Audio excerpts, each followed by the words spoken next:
E aí pessoal, voltando aqui em mais um vídeo do canal Jogo da Vida Real. E hoje vamos falar aí sobre Ogum.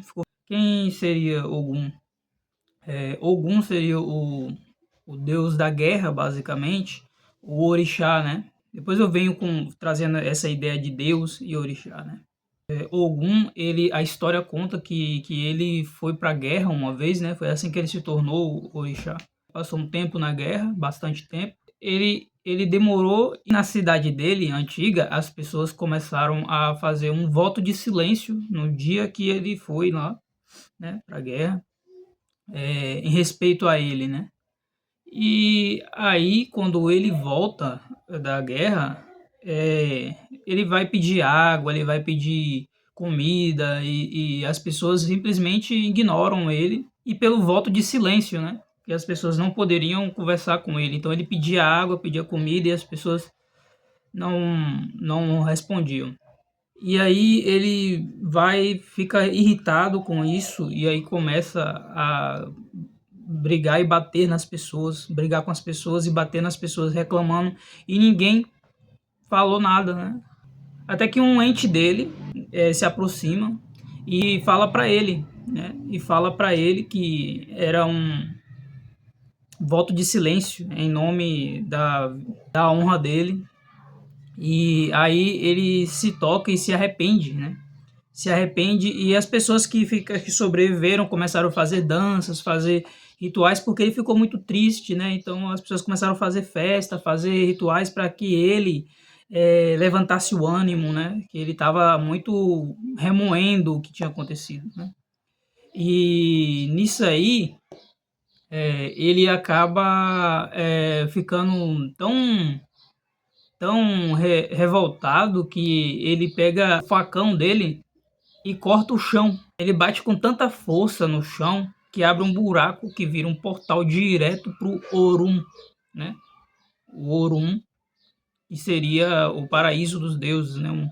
Um mundo paralelo, né? E tem várias histórias depois que ele se torna o Orixá Ogum. Fala que ele vem para a Terra e aí ele ensina os metais para as pessoas, como manipular os metais. Em troca dele ser o rei, se eu não me engano, ele poderia ensinar a metalúrgica para os homens e que ele vai ensinando ali, as pessoas aprendem tudo sobre a metalurgia e, e, e depois disso as pessoas esquecem ele, né? E aí ele pega e vai lá para longe, numa árvore, se eu não me engano. E lá ele é esquecido e as pessoas se lembram dele e começam a fazer oferendas em nome dele, né? Se eu não me engano, tem algum tipo de procissão, eu não lembro exatamente agora. E aí vai ter várias histórias sobre o Ogum, né? Por exemplo, tem uma história que ele faz um acordo com o... Tem um orixá que é criado por Oxalá, que ele é a morte em pessoa, né? Que aí Ogum faz um acordo com ele, né? Porque ele e Ogum e Xangô vivem disputando, né? Vivem brigando. Tanto que Ogum seria a guerra e a justiça seria Xangô. Se você pega essa analogia e você entende bem, né, que a justiça e a guerra ela vive em conflito, né? A gente não sabe o que seria exatamente, o que a gente sempre está falando o que é justo numa guerra, né? O que seria justo quando outros dizem guerra é guerra, né? Então existe esse paralelo entre os dois. Ogum vivia desafiando Xangô vem e aí Ogum vem vão fazer uma disputa de quem cata mais búzios na beira do mar. E o búzio era dinheiro, se eu não me engano, bem no passado. Era usado como dinheiro. E também são os olhos e a boca de Exu, né? E aí eles estão lá competindo para ver quem pega mais búzio, até que a morte vem, né, andando, e Xangô vê a morte e se esconde, né? E aí a morte vai lá, pega o saco de búzio de Xangô e vai andando em direção a Ogum. E Ogum recebe o saco de búzios super envergonhado, né? Porque ficou bem na cara ali o que tinha acontecido, né? E aí você vê outra analogia, né? Que a guerra usa da trapaça, faz parte da estratégia da guerra, mas quando o guerreiro cai em si, ele percebe o que ele fez, né? Que não é exatamente justo, né? Imagine quantas pessoas, por exemplo, a bomba de Hiroshima lá quando caiu, né? O cara tem entrevista do cara lá dizendo que se arrependeu, né? Ficou meio sentido ali. É basicamente isso, né? Então, a gente vai vendo essas histórias, né, entre eles dois, sendo que Ogum é o único que segura Exu. Exu seria o senhor da trapaça, senhor dos ladrões. Então a guerra combateria os malfeitores, vamos dizer assim, né? Porque o malfeitor de um país seria malfeitor do outro, né? Dentro desse contexto, né? Porque Exu ele é aquele da contradição, né? O que é bom para mim pode não ser bom para você, né?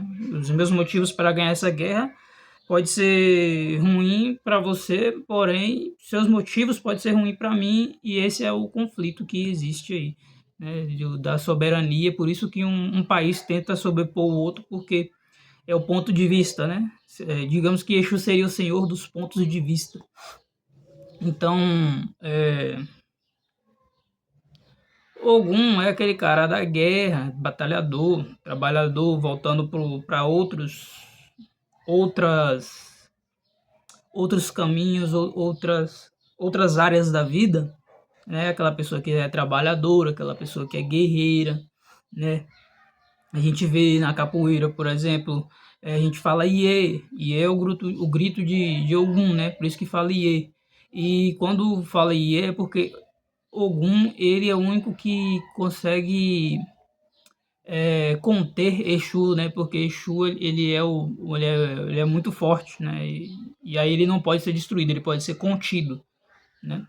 Então, Ogum é aquele que aprisiona Exu, por isso que a gente fala Iê na capoeira antes de entrar, né? Porque como Exu é o senhor da trapaça, senhor da enganação, das pegadinhas, vamos dizer, né? E na capoeira tem muito disso, a malandragem tá ali, então, né? É, então a gente evoca o Ogum para poder dar uma amenizada nas energias ali, né?